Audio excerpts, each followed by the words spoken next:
country matters now. The Department of Petroleum Resources has continued to clamp down on petrol stations caught hoarding and others selling the product at a price higher than the approved government price, that is 145 naira per litre. The agency says appropriate sanctions will be meted on the culprit found guilty in Cross River and Ogun State for sabotaging government's efforts.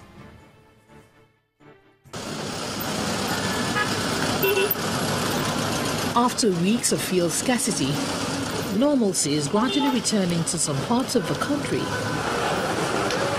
In Calabar, the Cross River State capital, the availability of fuel over the past few days is said to be relatively fair, as motorists and other consumers no longer have to queue for several hours to purchase the product. But while majority of government-approved filling stations now comply with the official pump price, some still sell at exorbitant prices. Right from 24th of December, we bought the fuel 240 naira. So after we finish the Christmas and this New Year, they reduced the price. They removed 40 naira down to 200 naira, which you can see we are buying.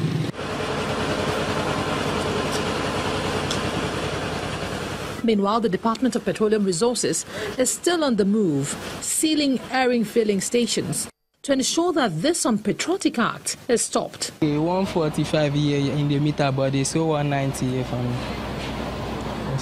This is some of the culprits we've been looking for. This product was given to MRS by NNPC, and MRS is a major marketer. But you can see all the effort of government is being thwarted by this kind of a company. What we are going to do, we'll shut it down. All the product they have will be shut down. We will not allow them to sell this product again, including what is in the ground. And they will have to pay accordingly, adequately for this misconduct. In Ogun State, some petroleum dealers are calling for the strengthening of regulatory and enforcement agencies of government to make them more responsive to the yearnings of Nigerians. We have two depots. We have the Mosimi depot there, and then we have the Ejigo depot there. If actually, like the government told us, they are product there, and then they're supposed to sell at 130 to 132.80, then if such prices are being monitored, are being given to these people, I don't think anybody should go and sell at an exorbitant price. With intensified monitoring by the DPR, it's expected that the coming weeks will witness even more ease in getting petroleum products across the states. Waste management is a major challenge in most satellite towns around Abuja as waste materials litter some public roads, creating health hazards. While government officials blame residents for not disposing their waste properly, some residents argue that government agencies responsible for keeping the city clean are not doing their jobs. The number of residents in satellite towns in Abuja have increased in recent times, with each attending challenges including waste management. From Kubwa to Karu, Lugbe to Kuje, some of the major satellite towns in Abuja, the situation is the same. Improperly disposed waste materials, a source of irritation for the populace. About a week ago, waste materials at this site spilled into the road, causing a major stench. Mr. Issa Dukperi is the officer in charge of the environment for the Kuje Area Council. He explains what the Area Council is doing to keep the environment clean. We collect all the refuse to this place, and on a monthly basis we normally come and clear it. And it has been costing the Area Council a lot. This side you are seeing, if to say you are here before Christmas, you would have seen a heap of refuse here, but it has just been clear as we return from Christmas break. When we spoke to the Abuja Environmental Protection Board recently, the agency maintains that it is the responsibility of the area councils to clean up the satellite towns. Abdullahi Galadima is the chairman of Kuje Area Council. He highlights some of the challenges he faces trying to keep the town clean. As per the evacuations of this waste in the various angles, honestly speaking, I want to also use this opportunity to advise our residents on Kuje even if we're accumulating this, let it be in one place, because we face a lot of challenges. You evacuate it today, before tomorrow, an hour, 2-3 hours, you see a lot of waste again, compact. So all these things has been our challenges, and we lack. When we came, we faced challenges of funds. So these are not small funds that we use to evacuate all this waste. So if these funds were available, we'll use it for one or two things. So we honestly face a lot of challenges as regard to this evacuation, because we had no money, but we are forced now to ensure that we evacuate all this. He also speaks of plans to enact bylaws to enforce a monthly environmental sanitation exercise. The legislative arm are even on now to ensure that they put a bylaw. As regards to that, for anybody who violates that law, he will be prosecuted for his violation of this bylaw in the local government. There is an urgent need for concrete steps that will help ensure these satellite towns are kept clean.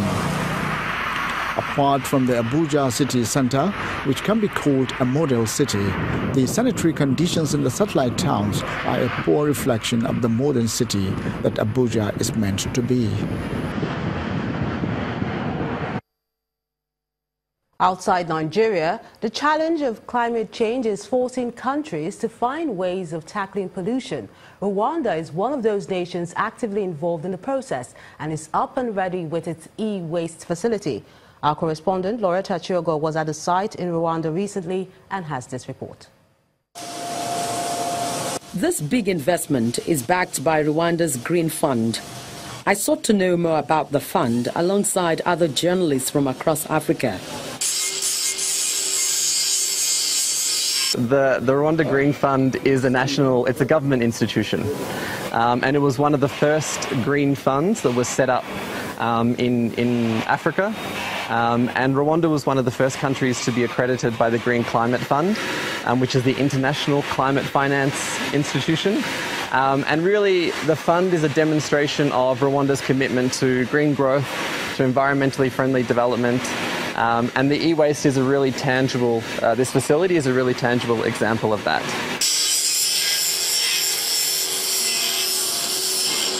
After the dismantling of the electrical and electronic equipment, the waste passed through various degrees of crushing.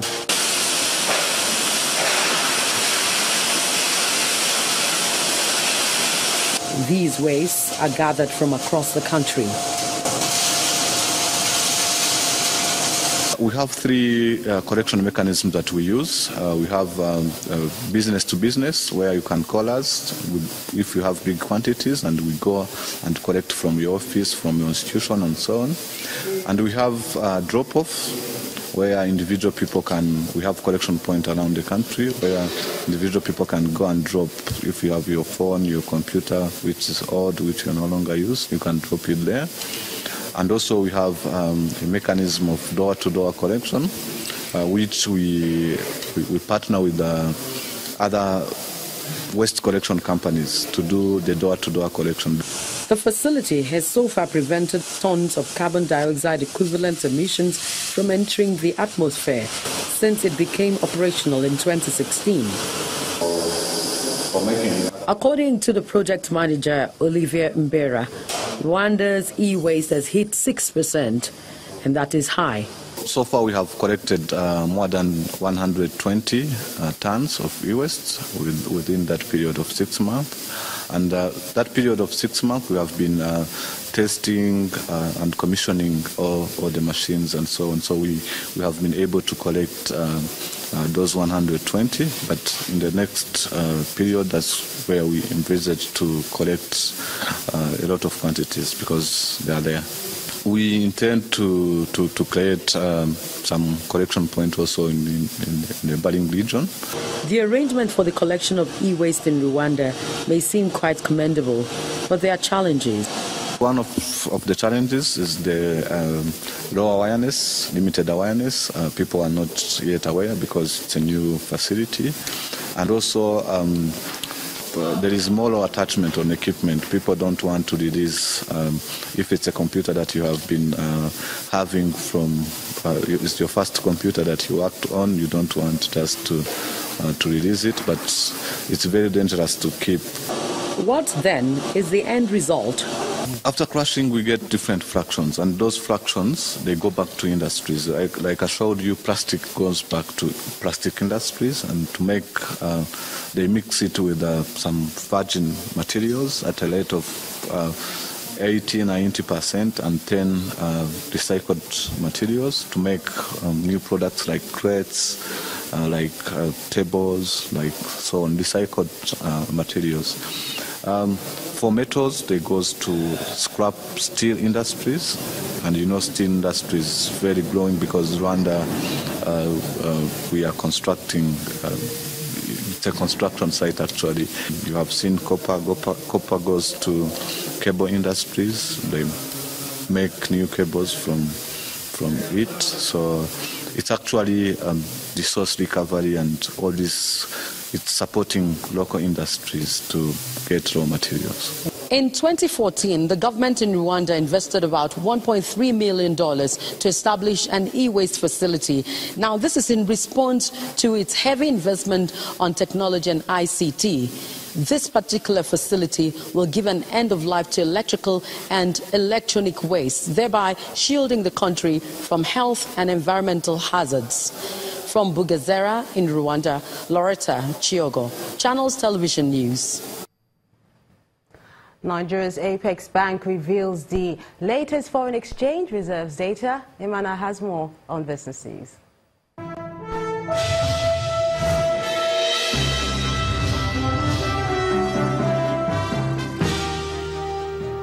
Hello and welcome to Business News.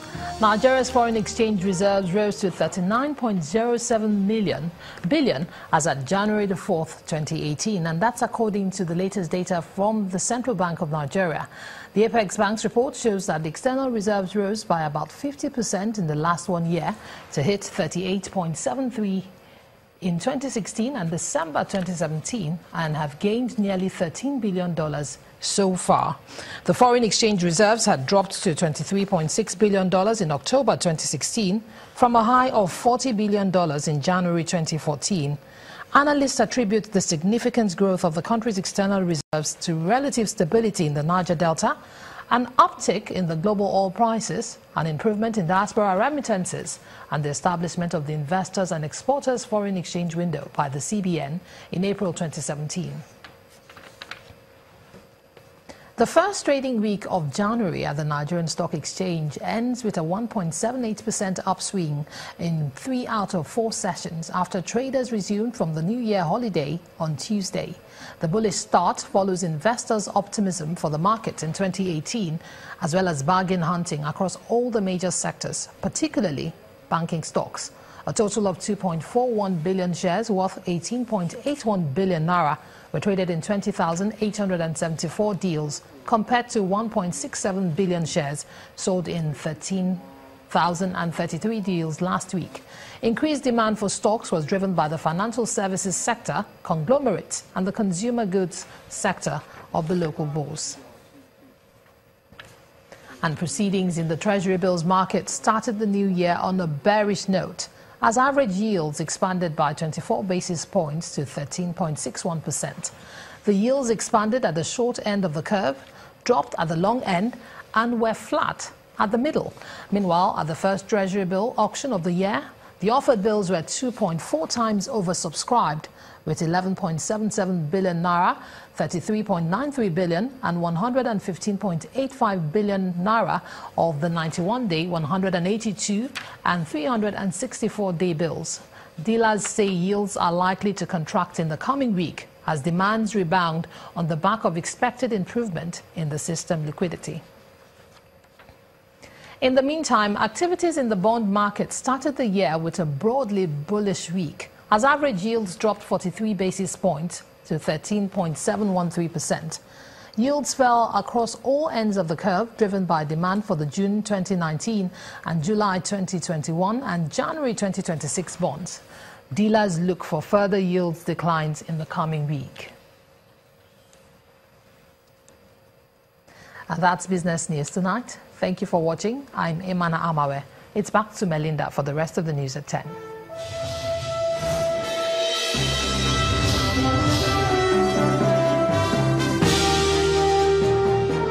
Many thanks, Imana. And still ahead on the news at 10, world number 2, Roger Federer and Belinda Bencic lead Switzerland to get the Hopman Cup title with a victory over Germany in Perth, Australia.